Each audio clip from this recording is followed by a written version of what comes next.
Andre Chase, Braun Breaker, Tony D'Angelo, Trick and Mello, Toxic Attraction. What do all these people have in common? They're all stuck in the NXT purgatory. NXT is currently where careers go to die. My biggest issue with NXT is the characters, they're not advancing right now. Ever since they went from the colorful era to the white and gold era, it just feels like something is off about this show, how they're writing it. There's less people moving forward. It's like really bad TV, and it's just on an endless loop, like nothing changes. I think that is the issue with this show. Andre Chase, something should have happened with this storyline already. Somebody should have turned on somebody. It's just like the same thing every week. Tony D'Angelo, the same thing every week.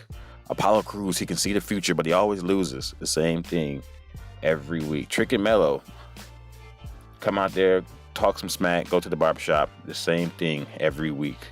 Braun Breaker, the same thing every week. Grayson Waller, the same thing every week.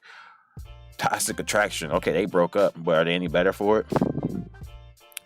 That's actually the one storyline they advanced because they had to. But what you doing firing Mandy Rose, Shawn Michaels? You ain't have nobody to replace her with. Roxanne Perez, the same thing every week. I was in Booker T's wrestling school. Okay, we get it. Now what you gonna do with that? They're not advancing any of these characters. And this is my biggest problem. None of these people can take these gimmicks to the main roster because they're so stale. The only one that I think could probably take what he's doing verbatim to the main roster and it work is probably Trick. Everybody else is too stale. We've seen it too much. And I think even the person playing the character is mailing it in. You know, I remember when Tony D first debuted, they were photoshopping the WWE Championship on his shoulder. That's how excited people were to see something different. And now it just feels like he's going nowhere. Like, why did the Legato feud last that long? I don't get it, man. I really don't get it. I don't get it what Shawn Michaels is doing. I don't see the vision.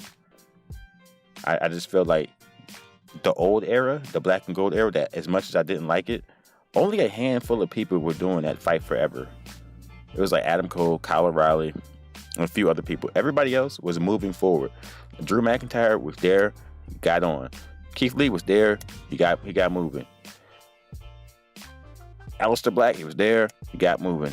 Everybody else on this current roster, it just feels like they're there forever. Like, how long Indy Hartwell been there? What they gonna do with this girl? Y'all gotta start releasing people or start letting people go to the main roster and getting a different gimmick. But now they go to the main roster, they're going to Triple H, he basically giving people their old gimmick back. So he's giving people these boring, worn out gimmicks. And it's like, dude, why can't you come up with any original ideas? Try something different. Now, I always preach that on this channel. It's like, I don't hate Triple H and Shawn Michaels. I don't hate NXT. I hate being bored.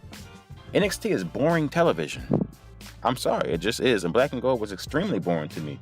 So, for them to move forward, I think they're going to have to get in that writing room and just come up with some different ideas. Move some people through. Some people need to go to SmackDown. Some people just need to come off of TV for a couple months. They can still make money and wrestle. You know, every show is not on TV in wrestling.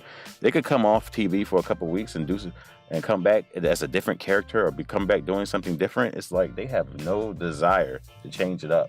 So that's all I want. I just want to see these people who do have some talent, who can act, who can tell stories, get an opportunity to do so.